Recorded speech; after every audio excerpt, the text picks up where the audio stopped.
Have you ever wondered how these big companies like Facebook, Google are managing the massive amount of data they have in their arsenal very well? So let's stay tuned to the video and let's find out. Welcome back to our channel, The Learning Bard. Today we'll be talking about an interesting topic called database sharding. So, what exactly is database sharding? Database sharding is a process used to divide a large set of data into smaller, manageable, independent, and distributed chunks called shard. Since they are distributed, so they are going to be hosted on different servers or clusters and whatnot, which ensures an improved performance of the system even the data has increased. That's kind of that definition, and I think you must be wondering something that doesn't it sound similar to horizontal scaling? Well, it actually does. So with sharding you can always add more number of shards in order to maintain the growing set of data. So let's say your data increases, you add one more shard, which is similar to horizontal scaling. You can easily scale up, but we'll be talking about that more in the advantages and disadvantages of sharding. So in the meanwhile, you must be also thinking, well, if it is similar to horizontal scaling, there should be some vertical scaling aspect as well. Well, there is. So sharding has its parallel in vertical scaling called partitioning. In partitioning, what would happen is, or I would say vertical partitioning, what would happen is that the database or the large set of table are going to be partitioned into smaller chunks vertically. Uh, in the same instance of DB, so basically it still stays in the same database, just that the query is much faster since it's vertically scaled, or I would say vertically partitioned. So yeah, there you go. Right now we'll be talking about what are the advantages and disadvantages of sharding. Why should we do even sharding, right? What is the need of sharding?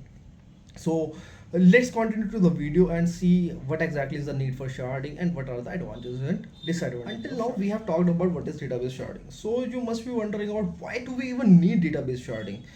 Just to continue further on what I initiated early on, that okay, let's take an example here. Let's say you have an application which is very smaller in scale at least at this point of time, and it is growing at a very good pace. Your data is increasing at a good pace.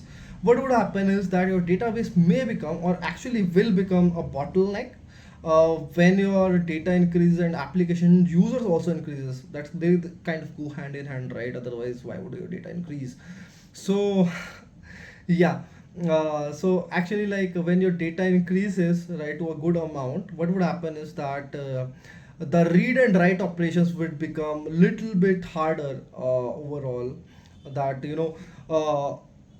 basically you are either reading or saving the information simultaneously. There may be other issues like, okay, performance experience and database queries might be slow since the data is too large. What would happen? Customer performance will degrade. You don't want that. Nobody actually wants that. So that's where the sharding methodology comes in, where you are dividing the data into smaller chunks and managing that. What would happen is that the performance would increase, the querying would increase, because the data to be queried would be in a small set of data sets called shards, right? So basically a particular shard would be serving a particular set of traffic. So that's the importance of sharding. Now let's talk about what are the advantages of sharding. So basically in sharding you can always scale out.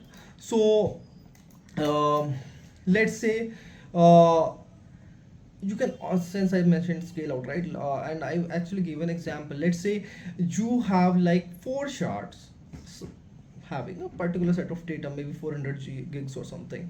What would happen is that, let's say you have more data coming in, you will introduce another shard, right? You will introduce another shard as soon as your data increases, to manage it efficiently and keep the consistency going on. Similarly, you have more data coming in, you add another shard. So basically the scaling out is a very good thing which sharding introduces, and it is much more similar to horizontal scaling, I would say. So definitely you are able to horizontally scale the system, as well as your scalability issues goes away. Like with vertical scaling, as we mentioned, that there is going to be a particular limit your system would reach. Similarly, in sharding, in case of sharding, you can easily scale out. You add more number of shards just to manage the data better. So basically, the scalability worries or woes goes away. Other advantage of sharding actually offer is high availability of data. So basically, let's take an example here again. Let's say you have one uh, shard going down out of 10 shards. Currently, like your service has 10 shards, so let's say one shard goes down. What would happen? Still there are 9 shards having most of the data minus the one shard which goes down. So what would happen is you still have most of the data available to be served, to be queried, and the performance uh, doesn't degrade to a very good extent. So basically your data is still highly available. So in case any kind of outage happens, at least most of the data is still intact. Right. Although, even in this case, in case your data, for one shard goes on, there are ways to, ensure that the data is also available to a very good extent. That is part of disaster recoveries, but we won't be talking about that at least right now. Apart from this, your response time does increase. Why does it increase? Because let's say your data is in multiple shards. So basically, if your query comes in, we know that okay, it is in shard number one. Basically, shard number one would be processing it. Since the query is much smaller in nature, the shard would be processing is it faster. It don't need to search in every other shard. Basically, that kind of increases the response time, and your performance does not degrade. It actually is very good. We have talked about the advantages of sharding, right? So let's talk about the disadvantage of sharding, because everywhere you have some pros and cons of every technique, right? So let's talk about disadvantages here now. So basically with sharding, it adds a lot of complexity to a system.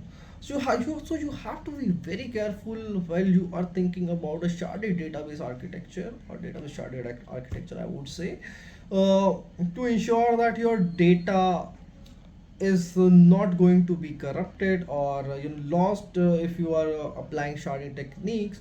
And ensure this kind of adds a lot of complexity, because uh, in monolithic databases you have single point you have to manage. In sharded databases or sharded database architecture, what would happen is you have multiple locations to manage. That kind of adds a lot of or a little operational overhead depending on the number of shards you are managing. So it's kind of thing you have to be wondering thinking about before you plan sharding, because it can disrupt the team working as well. So that is the number one disadvantage of sharding. Number two is rebalancing of data. So there are times when your data can get skewed, or basically it unbalanced across the shard. So you don't want to be in that situation. Let me give you an example which would give you some idea. So let's say you have some data in a particular range, like maybe 0 to 100 going into shard number 1, 100 to 200 going into the shard number 2, 200 plus to going into shard number 3. Let's say all the data 200 plus, or most of the data is 200 plus going into the shard number 3. What would happen is shard number 3 can get hotspotted, or there would be a data hotspot in shard number 3, which could lead into a disbalanced sharding across the network. You don't want to do that, and you may have to apply rebalancing of data across shards. What would happen in that case is that the rebalancing happens across shard, and rebalancing operations are not cheap. They are very costly operations. They are going to take a lot of time, lot of downtime actually, and cost a lot, because every other shard would be rebalanced for the data you already have in them. So yeah, that is one thing you have to be thinking about before you go for sharding, as well as which sharding technique you are planning to use, right? So that is like an disadvantage number two. Disadvantage number three is that the joins across multiple shards are not not easy. At the same time, they are going to cost a lot, they are going to be slow. So what would happen is that if you are having data in multiple shards, you have to run queries in each shard separately, even though they may be in parallel, right? And get the whole data, join the data, and this requires a lot of network calls because all the shards are in different places, right? It requires a lot of network call as well as a lot of time processing the data. So it adds on to the latency as well, because there is network all involved, there is processing involved, and you don't want to do that in your system if your data is going to be fetched from multiple shards. You have to think about that as well when you're thinking about sharding. And the last one would be, or at least for now, would be that not every database engine supports sharding. So you have to be thinking about which database engine actually works for your use case, as well as does it support sharding if you're thinking about sharding, or if you think that your data will grow. That way you have to think about, okay, does my database model work with both these two? That is going to be helping you out when you think about sharding, or overall the ever large growing data you are going to have. So we have already talked about what are the advantages and disadvantages of sharding. So post that, now we would be talking about what are the sharding techniques, right?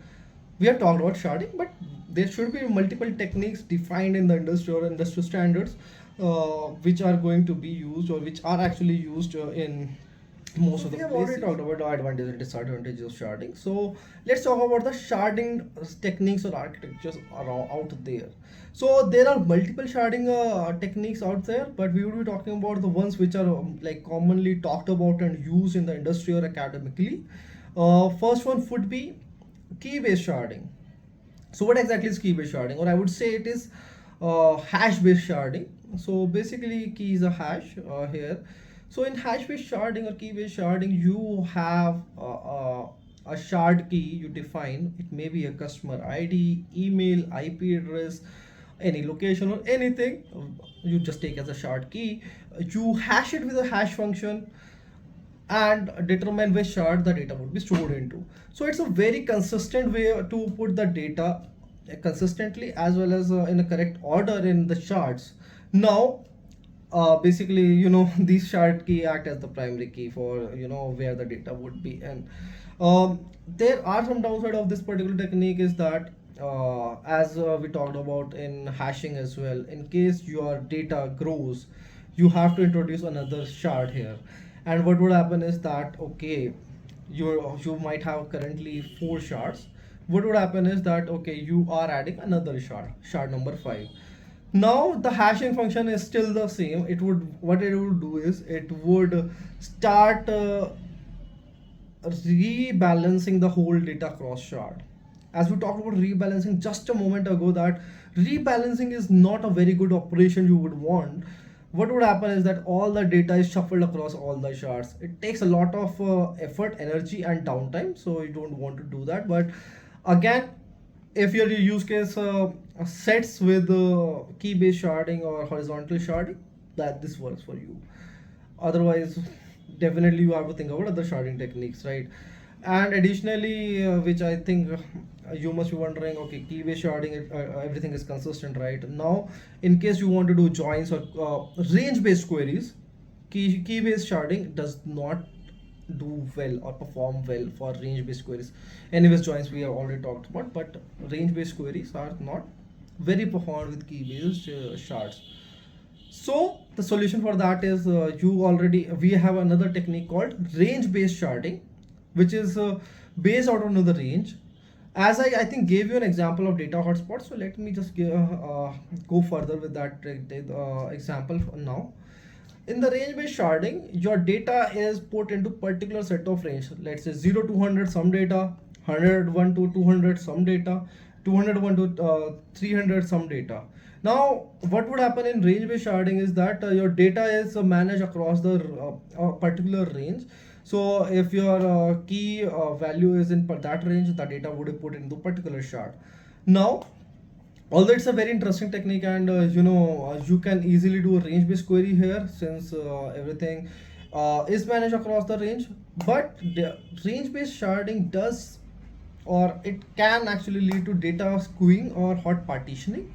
As I mentioned earlier, that let's say your one of the shard which is in particular range, what would happen is that if your data is coming into or the particular range, what would happen is all the data is going to a particular shard, and it might be the case that the data become disbalanced, unbalanced, that a particular shard is getting most of the traffic. What would happen? That shard would say, I can't do it anymore. I'm going to die down.